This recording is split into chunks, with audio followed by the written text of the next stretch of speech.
Modern era में drones की बाढ़ सी आ गई है।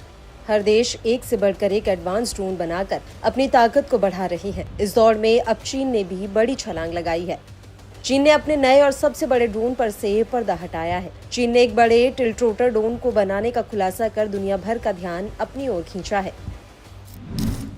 जो 547 किलोमीटर प्रति घंटे की अधिकतम रफ्तार से 2 टन तक का पेलोड ले जाने में सक्षम है।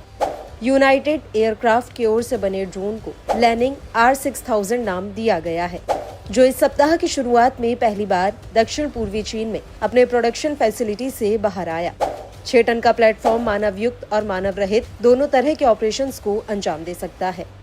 इसमें अधिकतम 10 यात्री तक सवार हो सकते हैं। ये अधिकतम 4000 किलोमीटर की दूरी और 25,000 फीट की क्रूजिंग ऊंचाई हासिल कर सकता है। लैनिंग R6000 की सबसे पहली झलक फरवरी में सिंगापुर एयर शो में दिखी थी। बताया जाता है कि इसका पहला प्रोटोटाइप अगले महीने जुआही एयर शो में शुरू होने की उम्मीद है। ये ड्रोन एरोस्पेस में चीन के एडवांस टेक्नोलॉजी को दिखाता है। नए चीनी UAV के सामने आने के बाद इसकी तुलना अमेरिका के V-22 ऑस्प्रे विमान से की जा रही है, क्योंकि ये अपने भारी वजन के बावजूद टेक ऑफ और लैंडिंग की क्षमता रखता है।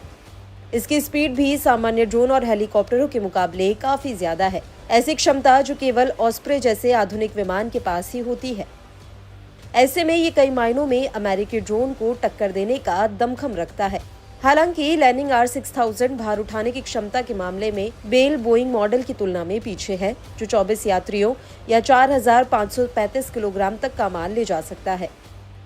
एक बार तैनात होने के बाद टिल्ट्रोटर ड्रोन रेस्क्यू ऑपरेशन, खुफिया निगरानी और टोही मिशनों में कारगर रहा है।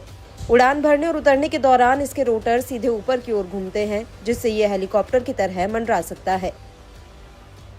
हवा में उड़ने के बाद रोटर सामने की ओर झुक जाते हैं, जिससे यह आगे की ओर उड़ान भरने में सक्षम हो जाता है। इसका मतलब है कि इसे उड़ान भरने या उतरने के लिए रनवे की जरूरत नहीं है। फिर भी यह जल्दी और कुशलता से लंबी दूरी तय कर सकता है। इसे अक्सर हाइब्रिड VTOL ड्रोन कहा जाता है, क्योंकि ये अपने रोटर की स्थिति को बदलता रहता है। इसकी अत्याधुनिक तकनीकी खूबियां इसे पारंपरिक विमानों से अलग करती हैं। टिल्ट्रोटर ड्रोन को वर्तमान में नागरिक उपयोग के लिए इस्तेमाल में लाया जाता है। हालांकि ये साफ नहीं है कि ड्रोन सैन्य उद्देश्यों के लिए डिजाइन किया गया है या फिर नहीं। यूनाइटेड एयरक्राफ्ट ने सिंगापुर एयर शो में बताया था कि कंपनी विमान को कार्गो या यात्री परिवहन जैसे नागरिक कार्यों के लिए तैयार कर रही है।